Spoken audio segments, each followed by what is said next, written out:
नमो भगवते वासुदेवाय। श्रीमद्भागवत दशम स्कंध अष्टादश अध्याय।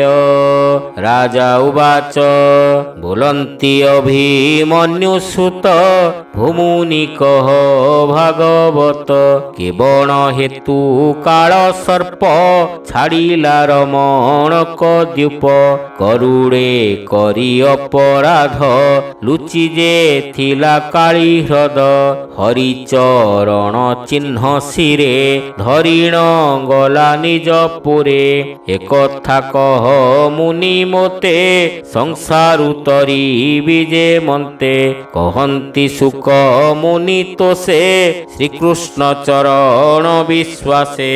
सुख उवाच शुण हो कालियर कथा तु मोक्ष पदे शुद्ध चेता ब्रह्मा जे ब्रह्मांड भी आई जे जहा रूपे ठाव देई कालियो आदि जेते सर्पे थोइला रमणक द्वीपे निर्भय होई थांती तही गरुड़े बड़ी भोजा देई वन गहने वृक्ष मूले गरुड़े पूजंती सकळे मासके नाना उपहार पाली पड़ई जे झाघर से बड़ी भोजा देई तो से पूजंती जीवनर आसे एमंते कालियर घरे पाली पड़िला एक बारे नागे कहिले तार आगे गरुड़ पूज तोर भागे शुणी कालिय तोष चित्ते संचा से कला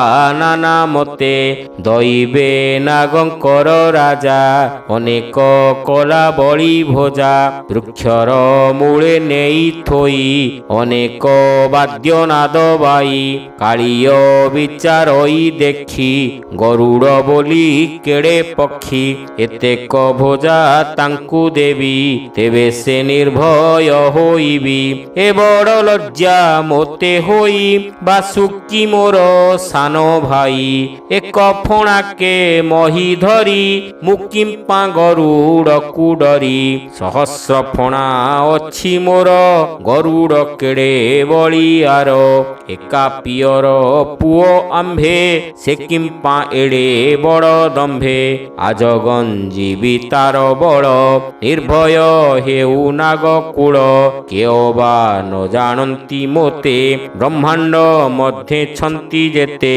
एते विचारी सर्प मने सबु खाइला दुष्टपणे जेते नाग बल थिले ताहार दुर्बुद्धि देखिले भय होइले थरहर खगनाथंकु बड़ डर नागंकु बोइला कराई एठारे नथी बटी केही जाओ रे बोली आज्ञा देला आपणे बनस्ते रहिला। हरि हरि बोल। सहस्र फणा फुफु करी बदनु गरल उद्गारी एमंते रजनी होइला गरुड़ पक्षी विजे कला गगन पुरीला सबदे कानने मिलिला आनंदे वृक्ष मूलकु देला चाही देखिला बड़ी भोजा नाही मने पाइला गरु ताप मिलिला काली असमीप कोपे चाहई खगनाथ आवरी कालियर पथ गर्जे गरुड़ कोप भरे कालिय मिलिला छामुरे सहस्र फणा मेघ प्राय दंशिला गरुड़र काए अर्ध जोजन घुंची गला पुणी ही आगे ओगाड़िला बिनता सुत बेगे धाई चापोड़े प्रहारिला नेई हरिंकी बहई जे कंधे सेकी पड़ई परमादे गरुड़ पक्षाघात पाई कालिय मूर्छागत होई घड़ीके चेतना पाइला पवनु बेगे पड़ाइला कालिंदी हृदे पशिगला पाताल विवरे लुचिला निर्भय निश्चिंते रहिला गरुड़ तही न पशिला कालिय जानई तदंत गरुड़ न पशई एथ पूर्वे से अच्छी साप पाई कालिंदी हृद कुन जाई निश्चिंत ତେନ୍ତେ ନାଗ ବଳ ସଙ୍ଗେ ଜଳେ ରହିଲା ନବରଙ୍ଗେ। ଗରୁଡ଼ ଦେଖି ବାହୁଡ଼ିଲା ନିଜ ଭୁବନେ ବିଜେ କଲା। ଶୁଣି ସାନନ୍ଦ ମହୀପତି ମୁନିଙ୍କି ଚାହିଁ ତୋଷମତି। ପରୀକ୍ଷିତ ଉବାଚ ବୋଲଇ ନିସ୍ତରିଲେ ମୋହି ତୋର ବଚନେ ମନ ଦେଇ। ଭୋମୁନି ଅସମ୍ଭବ କଥା ଗରୁଡ଼ ମହାବଳବନ୍ତା। ଗୋବିନ୍ଦ ଯାହାର ଠାକୁର କେ ତାର ତୁଲେ ବଳିଆର। କାଳିନ୍ଦୀ ଜଳେ ନ ପଶିଲା ମୋତେ ତ ସନ୍ଦେହ ଲାଗିଲା। ହସି ବୋଲନ୍ତି ବ୍ୟାସସୂତ ଶୁଣ ହୋ ନୃପତି ତଦନ୍ତ। ଶୁକ ଉବାଚ ପୂର୍ବେ ସେ ନଦୀ ତୀରେ ବନେ ତପ କରନ୍ତି ମୁନି ଜନେ। ସୌଭରୀ ନାମେ ବ୍ରହ୍ମ ଋଷି ତପ କରନ୍ତି ତଟେ ବସି। ମୁନି ନିକଟେ ମୀନ ଗଣେ କ୍ରୀଡ଼ା କରନ୍ତି ଅନୁକ୍ଷଣେ। ବିଶ୍ୱାସ ଭାବେ ନୀତି ନୀତି ମୁନିଙ୍କି ନ କରନ୍ତି ଭୀତି। ଦିନେକ ପ୍ରଭାତର କାଳେ ଆସି ମିଳିଲେ ମତ୍ସ୍ୟ ବାଳେ। ରୋହିତ ନାମେ ମତ୍ସ୍ୟରାଜ ଖେଳଇ ଉଭାରିଣ ଲାଞ୍ଜ। ମୀନ ବାଳକେ କ୍ରୀଡ଼ା କରି ଦେଖନ୍ତି ମୁନି ସୌଭରୀ। ହେମନ୍ତେ ଗରୁଡ଼ ମିଳିଲା କାଳିନ୍ଦୀ ଜଳେ ଓହ୍ଲାଇଲା। ଆହାର ଯତ୍ନେ ଖୋଜୁଥିଲା ଜଳରେ ମୀନକୁ ଦେଖିଲା। ନିଶ୍ଚଳେ ମୀନ ଚରୁଥିଲା ଜଳ ହାନ୍ଦୋଳ କରିଦେଲା। ନିଶ୍ଚିନ୍ତେ ବିହରଇ ମତ୍ସ୍ୟ ମୁନି ତା ଦେଖନ୍ତି ପ୍ରତ୍ୟକ୍ଷ।